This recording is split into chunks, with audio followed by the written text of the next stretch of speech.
Nous avons là les éléments de l'actuel problème, c'est le heurt de ces deux communautés. D'ailleurs, je crois que vous n'aimez pas qu'on recourt au mot de communauté.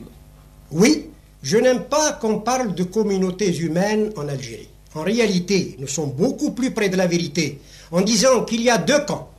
Le camp du colonisateur, fier de ses privilèges et du pouvoir politique et économique qu'il détient, et le camp du colonisé, c'est-à-dire de l'homme qui a été dépouillé de ses biens naturels.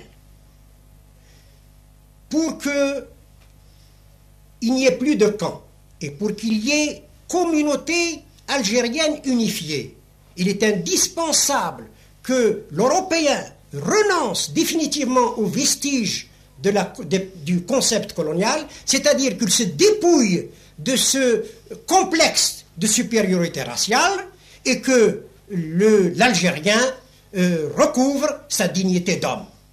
Là, tout devient possible.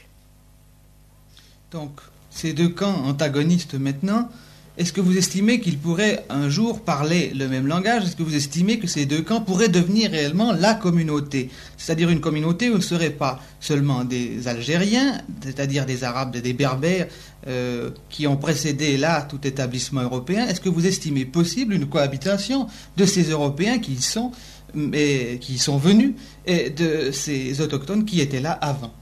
J'y crois de toute mon âme et de toute ma foi. Et tous les dirigeants du Front de Libération Nationale y croient. À la seule condition qu'on dise à ces Algériens et surtout aux Français de France la vérité. C'est-à-dire que les Algériens n'ont jamais été des Français, que les Algériens ont toujours été des assujettis et qu'il est temps aujourd'hui, n'est-ce pas, de leur accorder la dignité d'homme. À ce moment-là, une reconversion s'opérera et incontestablement l'Algérien d'origine européenne reviendra à une meilleure conception de ses relations avec l'Algérien musulman et nous nous acheminerons en ce moment-là vers une communauté unifiée. Mais cette communauté unifiée ne peut pas se faire dans le cadre actuel, c'est-à-dire dans le cadre du régime colonial. Il y a un obstacle majeur. Cet obstacle majeur, nous ne cesserons jamais de le répéter. Ce n'est pas la différence de race ou la différence de religion, c'est la différence qu'il y a entre la condition humaine, c'est-à-dire la condition politique et économique de l'homme. Oui, tout à l'heure, dans la conversation qui a précédé, vous faisiez allusion justement au fait que l'Algérien voulait parler à la première personne, qu'on avait souvent parlé pour lui et qu'a parlé toujours à la troisième personne de force. Il y a un moment de lassitude. Je crois que la formule est bonne. Je tenais à ce qu'elle soit dite. Oui, il est exact que nous ne sommes absolument rien dans notre pays.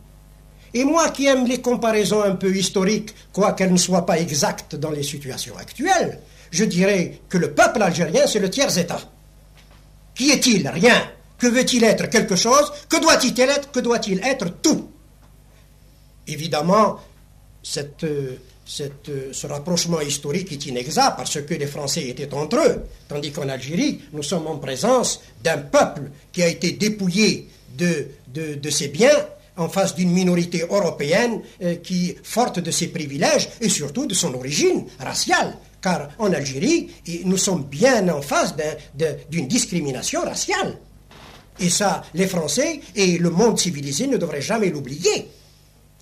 Mais je ne cesse encore de le répéter, la réconciliation est possible.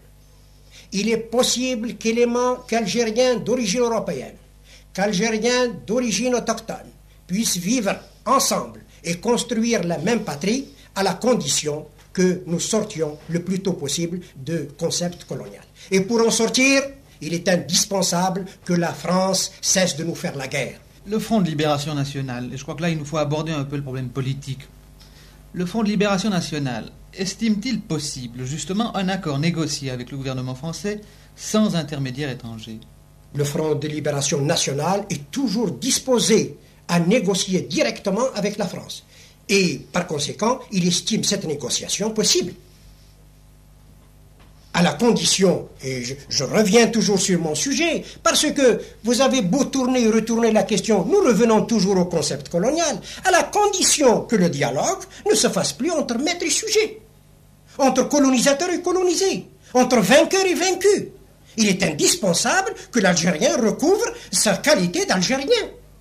Par conséquent, le mot indépendance n'est pas un obstacle, c'est un pont qui doit nous permettre de précisément franchir l'obstacle. J'aimerais tout de même qu'on aborde un point qui est important et c'est une objection que l'on pourrait vous faire à vous entendre.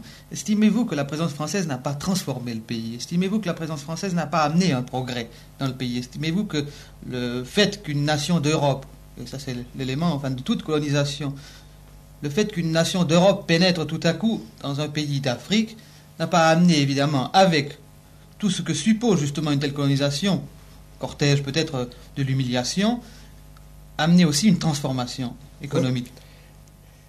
Je veux parler sans passion parce que c'est un sujet délicat. Je vous dirais franchement que l'œuvre française en Algérie a transformé le pays. Mais elle l'a transformé à la manière d'un propriétaire qui s'empare de la maison du voisin et qui l'aménage pour ses propres enfants. Et au goût de ses enfants, et pour leur faciliter, et pour leur permettre d'y vivre normalement, sans se préoccuper de ce que deviendraient les enfants du voisin. Et bien entendu, l'élément autochtone a profité des routes, a profité de la transformation, mais cette transformation a été faite au profit du colon, et uniquement au profit du colon.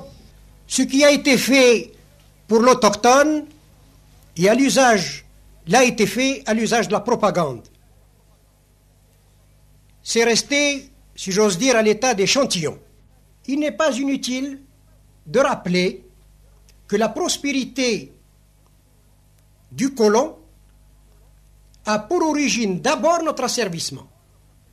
Quand le budget de l'Algérie, qui est autonome depuis 1900 et indépendant par conséquent du budget de la France, quand ce budget de l'Algérie dépense 1000 francs pour un enfant français en Algérie, il n'en dépense qu'1 franc pour un Algérien.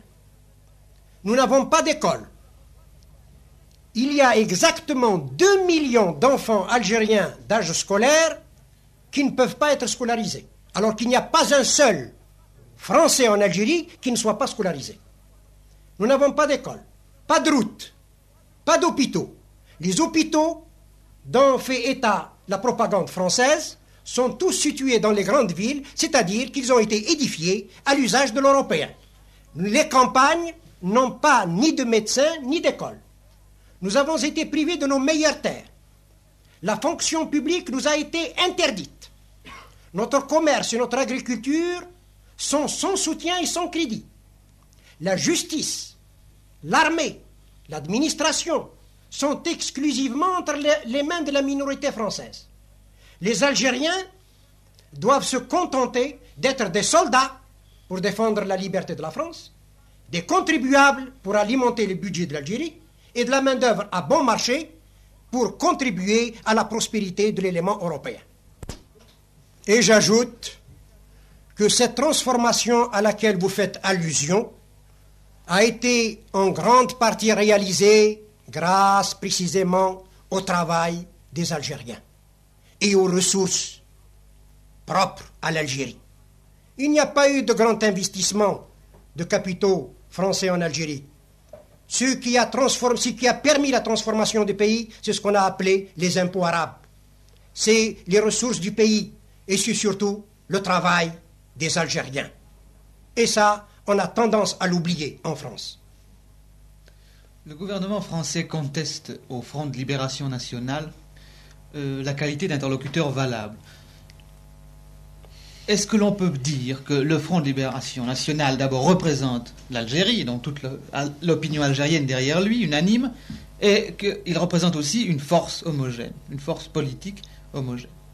Le Front de Libération Nationale représente l'Algérie.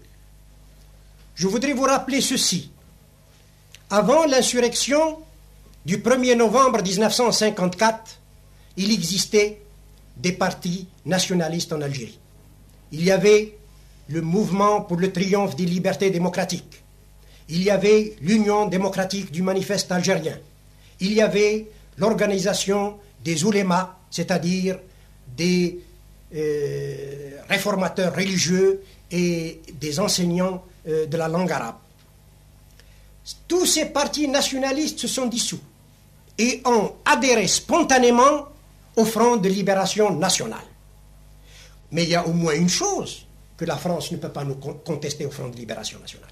Elle ne peut pas lui contester de diriger la guerre en Algérie. Ça, tous les témoignages concordent.